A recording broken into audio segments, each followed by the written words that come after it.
Hi, everyone. Thank you so much for showing up today.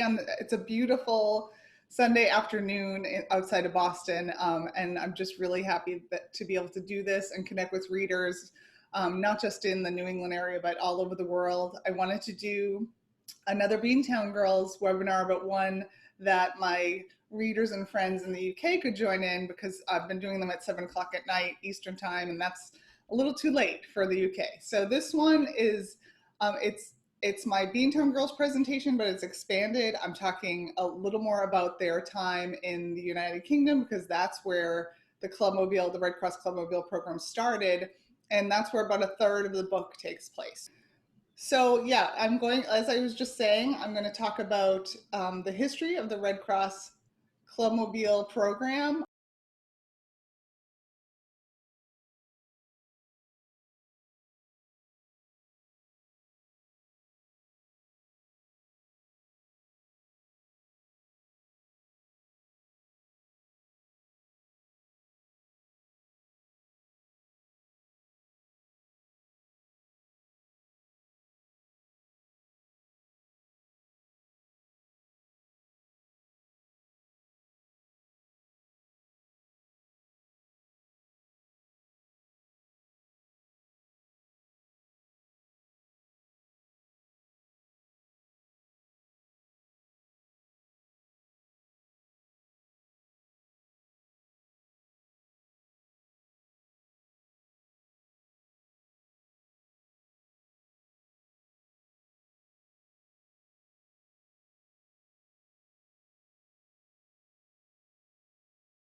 Word. And my next question was, well, who are these Red Cross Clubmobile Girls?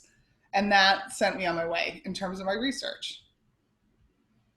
I think it's important before I get into the Clubmobile program, the Red Cross Clubmobile program, to give a little bit of a understanding of the scope of the Red Cross and their services in World War II.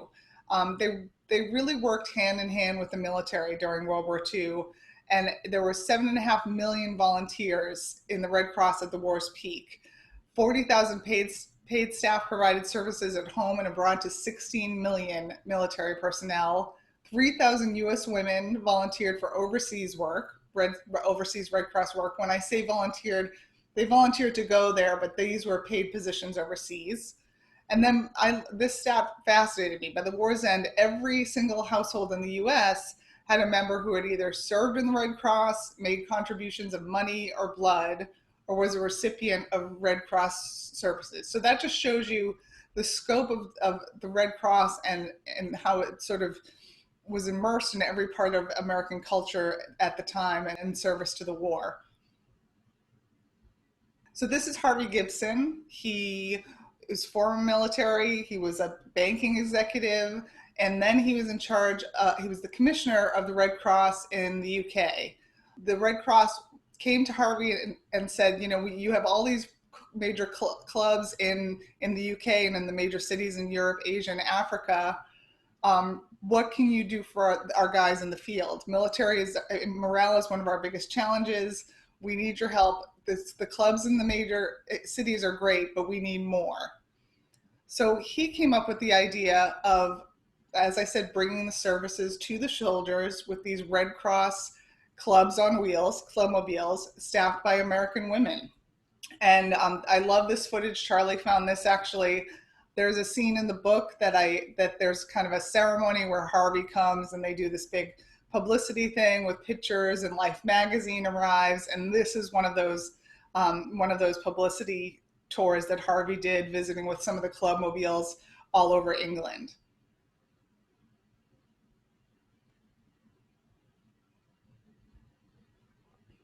So the program, as I said, it began in the United Kingdom, started by Harvey Gibson. Hope Simpson was the first Clubmobile girl. She had worked with Harvey in the UK for a long time. This was in 1942 that the program began. And I'm going to get into the different types of Clubmobiles. In the UK, they used Green Line buses. Green Line buses were single-decker buses, and they began in the 1930s. Obviously, then the war came, and they started to use them for ambulances, and then they started using them as Clubmobiles. And they'd have a British driver, and they were huge. They had a lounge in the back that the guys could sit and play records and smoke cigarettes with the girls. Obviously, that wasn't going to work for the continent of Europe, so they instead had to move to 2.5-ton GMC trucks for the continent of Europe, and the girls had to learn how to drive those. And I go into that in some detail in the book. They had to get their British driver's license before they went over to the continent. Becoming a Clubmobile girl was not easy. The Red Cross launched a sophisticated campaign all across the United States, and teams traveled all over the country, and they interviewed dozens and dozens of girls. They asked for reference letters and physical exams, lots of interviews, and they only chose 1 out of 6 women to become a Clubmobile girl. So it was a very prestigious assignment. It was something that a lot of women wanted to do. And one other detail that's not included in this slide, I think might be included in the next slide, they had to be over 25 and college educated. And when you consider that this was the 40s, that pool was pretty small, and then they only chose 1 out of 6 of those women. So it gives you kind of another idea of how prestigious it was. So these quotes are from the recruitment materials from the Red Cross Clubmobile program. Not afraid to say that they were handpicked for their looks, because this is the 40s. Education, personality, experience in recreational fields, cream of the crop. Hardy physically. This was a really demanding job. They were on their feet 14 hours a day. They had to lug like huge tins of lard and things of flour. Friendly, sociable manner. They wanted to make sure these girls were outgoing and could really connect with the troops very easily and quickly. All-American girl next door type, of course. And as I said before, over 25 and college educated. So the initial training for the program began at American University in DC. It started as a 6-week program. The Clubmobile program was so popular, though, they compressed it into 2 weeks. And so the program in DC for training was, obviously they had to get all their vaccinations there. They went through kind of history of the Red Cross and their purpose, training in military procedures and security, a lot of like group dynamics, interviews, small talk, recreation course. They had to learn all the latest dances. They had to learn badminton and volleyball and card games. Some of the girls enjoyed that course, some not so much.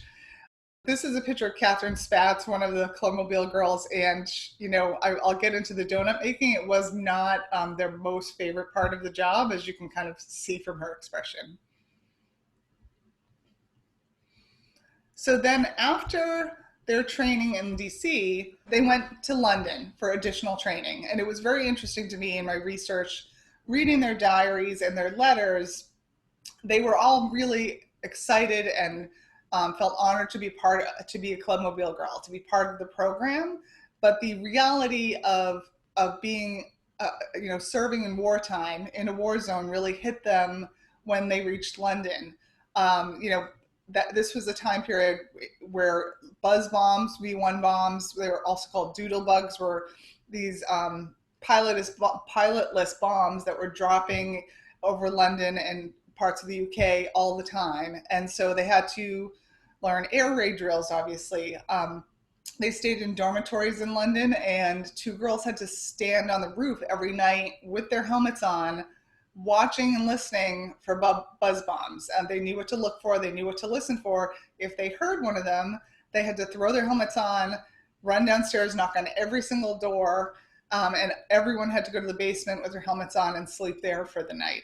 So that the kind of gravity of what they were getting themselves into hit them when they reached England. And some of them did have some, kind of post-traumatic stress from that and had to adjust. And they had they talked about not being able to stop shaking for a while and different types of PTSD. But eventually, they all like anything in wartime, they eventually adjusted. They had to learn first aid. None of them were trained nurses. I get that question a lot, but they all learned first aid and definitely had to use it in several moments during the course of their service. Driving lessons, they had to get their British driver's license. They did not drive the Greenland buses in the UK, but they definitely all had to learn how to drive the GMC trucks if they were going to go to the continent. Donut and coffee making instruction. The coffee making, big urns, kind of like what you'd see today, that was not a big deal. The donut machines were donated by the American Donut Association. They were huge industrial machines. They could crank out 48 dozen donuts an hour, but they were never meant to be on trucks or on buses. So when they worked really well. You can see in this picture, there's dozens of donuts behind this woman. But when they didn't work, it was a disaster, and they broke down quite a bit. I talk about some of this in the book. It would explode. The girls would get burns from the oil, or the water line would leak, or they couldn't find a water line. So, if you look at their faces here, donut making was not their favorite part of the job. And actually, toward the end of the war, they did a lot of outsourcing of the donut making to local bakeries, both in England and on the continent as well. And then they'd make a couple dozen of donuts in the field, just because the guys said it was a fun thing to do. So as I said, I wanted to get into a little bit about England when the girls were there, when the girls arrived in. And this was London, a picture from London in the summer of 1944. I find it it's horrific and fascinating with this bombed down building. London had endured 5 years of war at that point. St. Paul's Cathedral, by some miracle, was standing, but not much else. And the people of London and the people of England had really suffered. Years of rationing. None of them had new shoes for many years, mismatched clothes. In my research too, I found, I read about vegetable gardens in random parks all over London, in St. James Square and elsewhere. Anywhere there was a green patch, there was vegetable gardens. And like I said, constant buzz bombs. One of the girls described it like 4th of July all the time.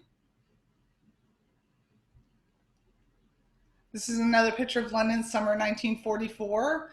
I didn't realize this before my research. Over 1 million US soldiers were in the United Kingdom that summer.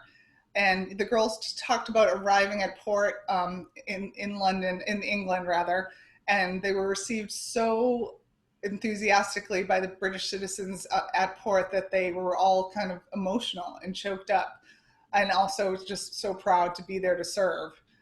So with 1 million US soldiers in the United Kingdom, the military set up a massive network of hotels and clubs with the help of the Red Cross for American servicemen all over England.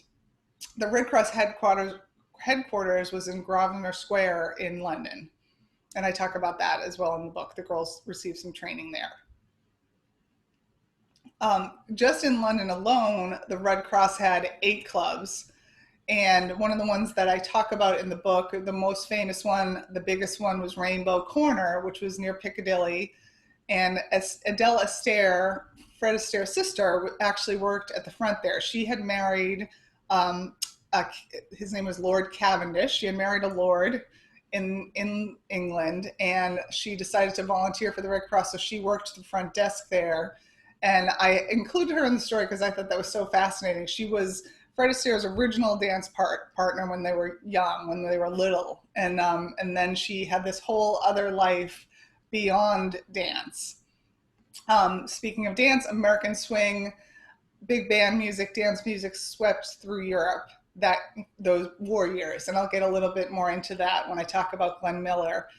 There were other dance halls. Paramount Dance Hall is one I talk about in the story. There was the Embassy Club. Covent Garden Opera House converted was a huge opera house, and they converted it into a dance hall during the war years. This picture is one of the areas in Rainbow Corner that just had pinball machines and games, and they had a pool hall, they had a soda fountain, they had a dance hall as well. Oh, so this next slide I love because it's from Getty Images, Kurt Hutton, and it gives you a sense of what Rainbow Corner looked like on the outside, and you can see all the military milling about outside. So I thought this was a great picture to show. This is inside Rainbow Corner in the dance hall. It's a little dark and pixely, but you can see there's British girls. I think there's some Red Cross girls in that crowd. Lots of military guys dancing, and there's a band off to the side. I love this picture. This is outside Rainbow Corner on VE Day, and people are just celebrating in the streets and standing on poles, obviously, and things like that. So I wanted to share this one as well. Yeah, so this is Adele Astaire. You can see she's wearing her Red Cross uniform, the little ARC pin. And this is I don't know what year this was, but Fred came and visited her and probably did some entertaining for the troops while he was there. I thought this was a great picture. They both look so happy. They're interviewing with the BBC. So after additional training in London, the Clubmobile Girls would be assigned to various parts of the UK, and they would be billeted with homes, families, but also above pubs, sometimes in hotels or dormitories. In the book I talk about Mrs. Tibbetts, the three main characters stay with her outside one of the bases. And then they had these single-decker Green Line buses that were driven by British drivers. And I have some pictures of those I'll show, because they had to navigate through these villages and muddy roads. And their schedule was pretty exhausting. They visited 8 to 9 camps per week in the English countryside, going from camp to camp, spending a few hours at each one, making donuts and coffee, socializing, trying to entertain the troops in different ways. This is a picture of, 4 of the girls in one of the homes where they're staying outside of, in the Midlands somewhere. So the girls, once they left London, I thought this was interesting too. The Clubmobile groups had very little supervision from London, from headquarters, and I think that's they hired girls who could really just manage themselves. They hired highly educated, highly organized, very smart. They could figure it out. So very little supervision for these groups, and they just donuts and coffee by the day, finding water lines for coffee at each stop, cranking out hundreds and hundreds of donuts. And then at night they would be invited to pubs and dances and dinners by different officers, different GIs. One thing I get this question a lot. Were they sexually harassed? That's a totally valid question. And they sometimes they would be. But what I also found is that the GIs and the officers really treated the Red Cross Clubmobile Girls as special, and they were highly respected. So if someone got out of line, might have had too much drink, started sexually harassing one of these girls, a bunch of other soldiers would kind of swoop in and take care of the situation to make sure that the girl was taken care of and it didn't get out of hand, and the guy was kind of kicked out. So I thought that was interesting. They were certainly had to deal, they were around hundreds and hundreds of soldiers and had to deal with moments of sexual harassment, but they were also incredibly respected because they had, decided to serve this role and serve the troops over there. I often get the question too, could they date? And they could date, but only officers, not GIs, lieutenants or higher, which actually worked out fine because while they worked with a lot of GIs, they were, age 25 or older. Most of the GIs were, late teens, early 20s. The officers were generally more their age. So in the book, there is a pivotal scene, and it's a secret Glenn Miller concert that takes place in Leicester, England in September 1944. One of the big themes of the book is music. Music is a big part of the story because that was a big part of how they boosted morale, how the military boosted morale, how the girls boosted morale. And Glenn Miller was this iconic figure. And really, the Glenn Miller Orchestra is really, even today, kind of the sound of World War II, I think, for a lot of people. So I wanted to talk a little bit about him, and I have some great pictures I wanted to show you as well. So the Glenn Miller concert, and it actually, in the book, it happens on September 11th, 1944, and in real life, this secret Glenn Miller concert happened at De Montfort Hall in Leicester, England, on September 11th, 1944. When Glenn Miller was at the height of his popularity, the Glenn Miller Orchestra was the most famous orchestra in the world. He had recording contracts, he had done movies, he had traveled the world with this orchestra, but with the war going on, he decided he wanted to serve his country, so he enlisted in the Army at age 38. And actually, he had tried to enlist in the Navy first, they wouldn't have him, so he enlisted in the Army and became Captain Miller and created this amazing 50-piece Army Air Force band. A lot of the men in his orchestra actually followed him into the military and joined the band to be a part of it, and because they loved and respected him and also wanted to serve their country. I mentioned in the book Moonlight Serenade and In the Mood, and I think those are two of his songs that define the big band era and also defined World War II. I mean, that was those songs are really iconic as well. I searched everywhere because even though because it was a secret concert, because the 82nd Airborne that was stationed in Leicester, England at the time was about to do a combat jump in Holland the following week. So it was a top secret concert. Nobody really knew it was happening until it happened. But I still thought, well, there must be some pictures somewhere. Someone must have taken a rogue picture, but I still have not been able to find any. But we found a few pictures of this is one of his secret concerts. There were so many of them. I think he did just in the summer of 44, 800 secret concerts entertaining the troops all over the UK, and this is just one of them. I love this quote. He talked like this a lot. We didn't come here to set any fashion for music. We merely came to bring a much needed touch of home to some lads who have been here for a couple of years. He was passionate about serving the troops and boosting morale. And, he actually helped create a radio station over there. He did recordings, all sorts of stuff to support the troops while they were serving overseas. As I said, in the summer of 44 alone, he traveled all over the UK and gave 800 performances. What happened is in the fall, he planned to move the band to Paris. He wanted to get to the continent to also entertain the troops on the continent of Europe at the time.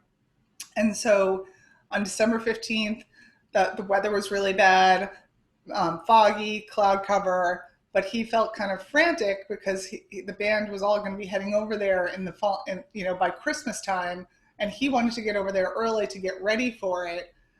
So he jumped on a single engine plane from the UK to Paris, and he was supposed to get all of his travel approved, but he was so desperate to get over there quickly, he was invited by another officer, and he jumped on. And the interesting and one of the most tragic things about it is when his band arrived in Paris a few days later, they were like, "Where is he? I'm surprised he's not here. He usually greets us at the airport." And nobody knew he had been on that plane. Because he wasn't on the manifest, and so they had to kind of do detective work, and they realized that he jumped on this plane that disappeared in the English Channel. Fascinating guy, fascinating music. I actually have a Beantown Girls Spotify list that has a lot of Glenn Miller big band music and a lot of the music from the novel and from that era. So I want to talk a little bit about the Clubmobiles. Like I said, in England and the UK, they were this size. They were Greenland buses that were huge. And I have a picture of, this is what they looked like before they were converted into Red Cross Clubmobiles. And then I couldn't find any pictures. Well, we found some pictures, but this one was someone refurbished. There is none today left over from World War II. So this guy kind of recreated the look and feel of a Green Line Red Cross Clubmobile. Although, from what I understand, the paint color is off. It should be a greenish gray, not the gray. But they were trying to get it ready for a festival over in the UK, so they just had to go with the gray. So this is recreated Clubmobile, Oklahoma.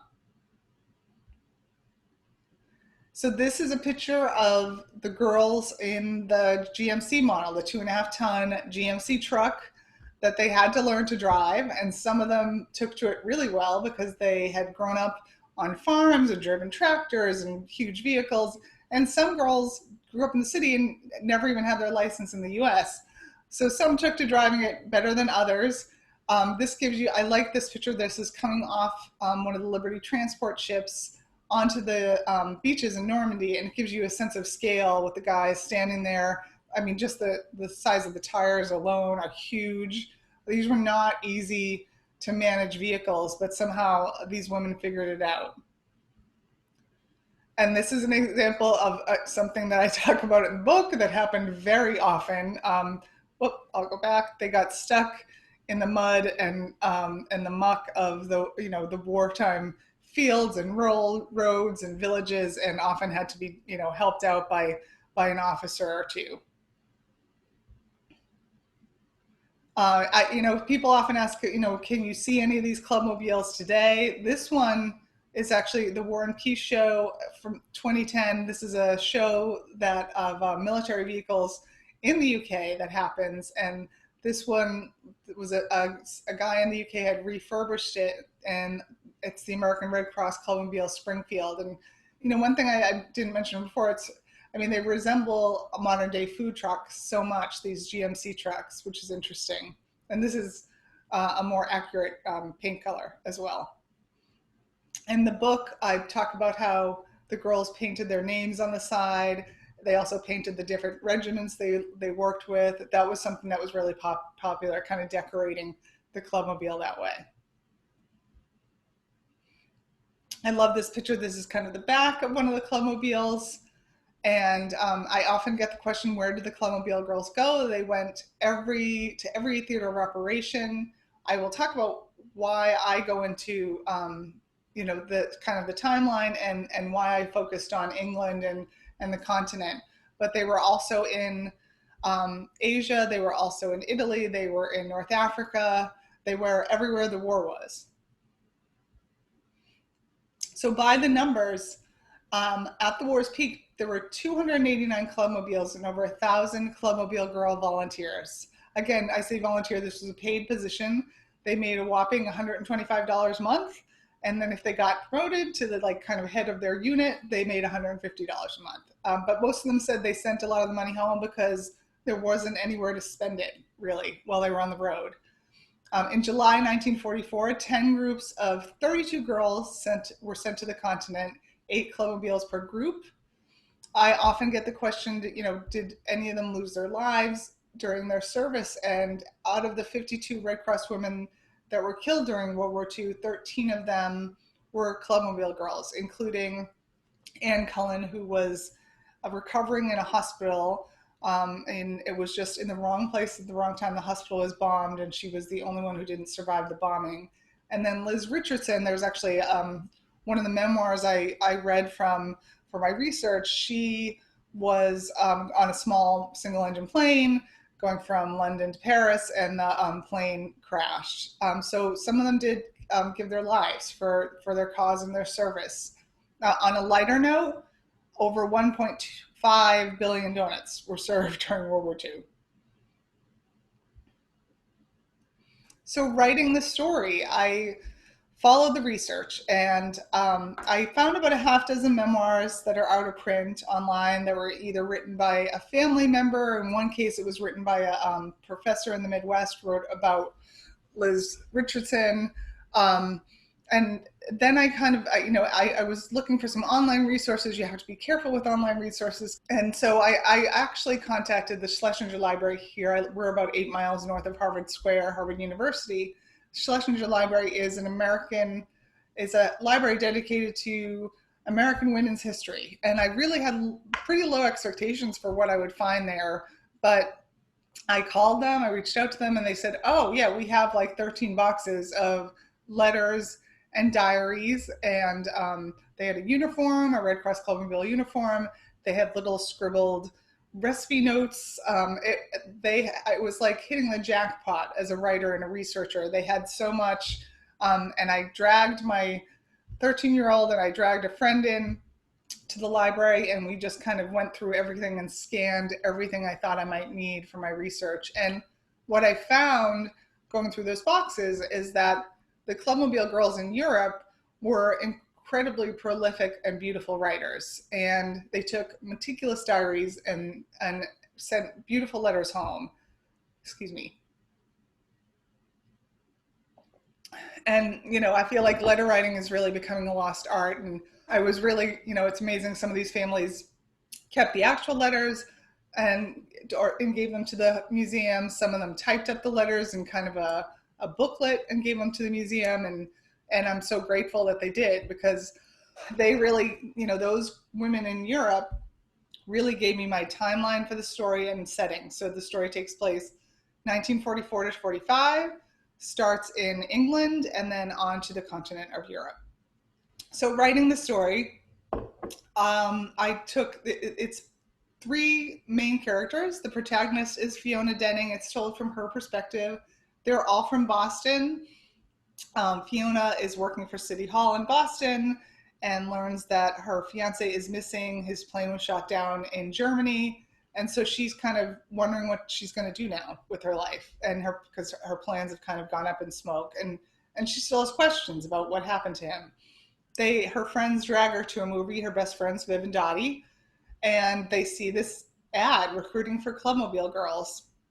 And so Fiona says, well, I don't know what I'm going to do with the rest of my life, but I can do this for now, and I'm gonna do this, and maybe I can even find out something about what happened to my fiance. And she recruits her best friend's Viv is working in an advertising agency, and it's a dead-end job because this was the 40s and she was a woman, and she said, well, if I'm going to just serve coffee to guys, I might as well serve coffee to soldiers and serve my country. So she's on board completely, and she kind of has the outgoing personality for it. Their other best friend, Dottie, is painfully shy, a music teacher, but she's musically gifted. And what I found in my research is that if you could play piano, if you could play the guitar, if you could sing, like, that puts you over the top. They're always looking for different ways to entertain the troops. So Dottie was accepted to the program as well. One thing, I took some poetic license. Generally speaking, 3 Clubmobile girls would not be assigned to the same Clubmobile from the same town, girls who already knew each other, but I wanted to write about 3 friends that already had a history, but usually a Clubmobile would have maybe like a girl from New England, one from the Midwest, one from the South. They tried to mix it up. So that was some poetic license I took in the story. So writing the Beantown Girls, 1944 to 45, this is kind of a map I made of their travels. And again, it's a composite of several different Clubmobile girls' journeys, Clubmobiles' journeys. They start in London, they spend quite a bit of time in the Midlands up here, and then they head over to the continent, to various parts of France and Belgium.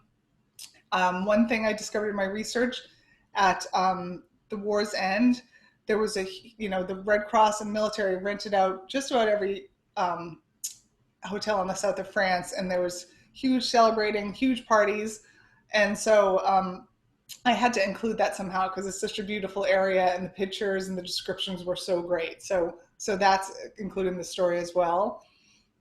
The 82nd Airborne, which I mentioned before, and the 28th Infantry Divisions play a really large role in the story of the Beantown Girls because they played a large role in the stories that I read about the Clubmobile girls in Europe. Some of the girls I read about, they became really close to to the guys in those divisions. And so I ended up doing quite a bit of military research because I wanted to make sure that I was factual, and I honored the stories of those brave men. And I wanted to make sure that wherever they were in the war at the time and the year was correct and accurate. And I think I got that right. And I was just blown away by their heroics. The 82nd Airborne, for instance, before D-Day, served in Africa and then in Italy, and then they served in Normandy. They were there for D-Day, and they lost something like 40% of their guys. And so their bravery and their perseverance, it's just heartbreaking and inspiring at the same time. So why this story? First of all, this picture in the book, I talk about how there's a Life magazine photo shoot.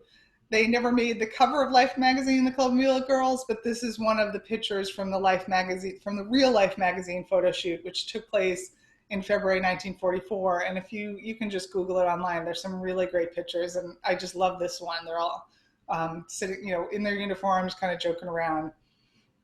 So these women knew they were witnessing history, definitely knew that based on their diaries and letters, and had fascinating stories to tell. No spoilers, but I will tell you that there's research notes in the back of the novel that kind of separate fact from fiction, what was true that I wrote about, and what I had to kind of fill in the blanks about. But there was a lot of anecdotal stories that I included in the novel that were smaller. I didn't really need to include them in the notes at the back, but they're based on true stories as well. I think I would say probably 70 to 80% of the novel is based on true stories. And just to give one example of a story that I knew I had to include, when 3 of the girls came off the boats onto the beaches at Normandy, this really young soldier, I don't know if he was even 18, came running up to them because he was so excited to see real live American girls. So he begged them, said, "Come, can I please take you on a tour in my Jeep? Please jump into the Jeep." So they jumped into the Jeep with him, and he showed them around to the camp and the beaches and the various parts of the area that they were in. And then they got to the makeshift cemetery with the white wooden crosses and the dog tags draped over each of the crosses. And they start walking through, and he starts pointing out his dear friends that he just lost. And then he notices that the local villagers that morning had left a rose on every single grave. And he just falls apart. He gets completely emotional. And I think it was probably because these girls were American and he felt comfortable with them and he wasn't around his guy friends, that he felt like he could actually show his emotion and grieve for his friends. And I read that from a couple different perspectives. And so I just knew that I had to include that vignette in the novel somehow, because it was so powerful and so emblematic of what these guys had experienced. I often get the question, did they really drive to the front lines of the war? And they absolutely did. They had more freedom than war correspondents and most soldiers to drive in and out of the front lines of the war. And the Clubmobile would go, and they would have a Jeep escort that would help them kind of navigate up to the front lines, because the lines were changing and they didn't want to get stuck behind enemy lines. But yes, they absolutely did drive in and out of the front lines of the war. One thing that they complained about, though, is that they were driving Red Cross trucks, but unlike the medical Red Cross vehicles, they did not have the Red Cross on the top of the truck. So enemy planes could not distinguish them from any other military. And that was something that they were very frustrated and worried about. They were going to the front lines as well. And no one could, they could be bombed just as easily as the military trucks next to them, because they weren't designated Red Cross up top. I love this quote. It's when they honored the women, the Clubmobile program in 2012, Senator Barbara Mikulski, the greatest generation serving our country on the front lines in World War II was not limited to one gender. I thought that was true and powerful, and really was another reason I had to tell this story. Almost every talk I go to, I give, someone says, "Why haven't I heard of these women before?" They were witnessing history, and yet, for the most part, the history has left their stories behind. And I have a couple theories on that. I think one of them is, you know, I read Tara Westover's Educated recently, her memoir, and she's a historian, and she writes about how historians are human and they decide what to document and what they think is important to document for history. And I think that at the time, you know, most of the historians were men back then, and they didn't deem these smaller stories of the war as important. Um, some of them were heroes in their own right. I should mention they received Bronze Stars and other honors from the military. And another theory I have for why we haven't heard of these women. I haven't heard of these women before wrote this story, is because this was a niche program. The Wax and the Waves had hundreds and hundreds of military. Clubmobile program was only 1,000 women total. So over the course of the whole war. So it was pretty small. It was kind of a niche. So that was, I think, another reason why. One spoiler I have to share, Barbara, the dog. That one thing I found really interesting and I wanted to include in the book is that many soldiers and Red Cross adopted these stray dogs and cats, especially so many soldiers I read about had a dog that they had adopted along the way, and it was a way of them coping with being in what they called a lot of them called the bubble of war. And so there is a cat that lives on the Clubmobile called Vera Lynn, named after the famous British singer. And then they take in Barbara the dog, who's owned by one of the soldiers that they're friendly with, who has to go to the front. And so Barbara the dog lives on the Clubmobile for a time. And apparently, I know I didn't wrap up the Barbara thread because at the end of this, since then, I get about a couple of emails a month, I would say, about what happened to Barbara the dog. Like Vera Lynn, it's very clear she's fine at the end of the war. But Barbara the dog, I didn't wrap up that plot thread, I guess. But safe to say, Barbara Babs makes it through the war and goes back with her soldier, and it's all good. Oh, this is a personal story that I love to share. We have family friends who have since passed away, Ben and Helen Litwack. Helen was a military nurse in World War II, actually, and she passed away just last year. She was 96, and her husband was a medic. He was a conscientious objector, and he was a medic in World War II. And so when I was working on writing the story, my mom was talking to Helen once a week. Helen lived in Florida, and my mom told Helen what I was working on, and something about it rang a bell, and her and her daughter went through some old pictures, and they found this amazing photo of Ben, her husband, at the Battle of the Bulge, having a coffee and a donut in front of the Red Cross Clubmobile Buffalo Bill. So I just thought that was extraordinary, and I just love this picture so much. Even if I didn't know Ben, which I do, I just had to include it. And so that's just one of those weird coincidences in life. Please subscribe to my newsletter. And a couple takeaways. I think one, I really wrote this story to honor these women. And I hope I did that through writing this novel. And the second is, I think it's a theme running through my first book and this one and now my third one. And it's about women who were at a certain time and place, changed their minds and changed their lives and took a risk and took a whole different path than most women at the time. And it changed the trajectory of their lives forever. And from the women I read about in the Clubmobile program, all for the positive. They talk about it as some of the best times of their lives, despite the fact that it was during wartime. Thank you all so much for coming today. On a beautiful Sunday afternoon, or if you're in the UK, in the evening, I really appreciate connecting with readers and in these weird, hard times. So thank you for keeping in touch with me. My email is jane@janehealy.com. As Charlie mentioned, I have a newsletter, and I am all over social media as well. I see some of my friends from social media, Mindy, Mandy, Linda, so many of them, and I really appreciate Susan. Thank you all for showing up today and being so supportive since my first, since the Saturday Evening Girls came out 3 years ago. I really appreciate it. And we will be having other webinars too, so please keep in touch.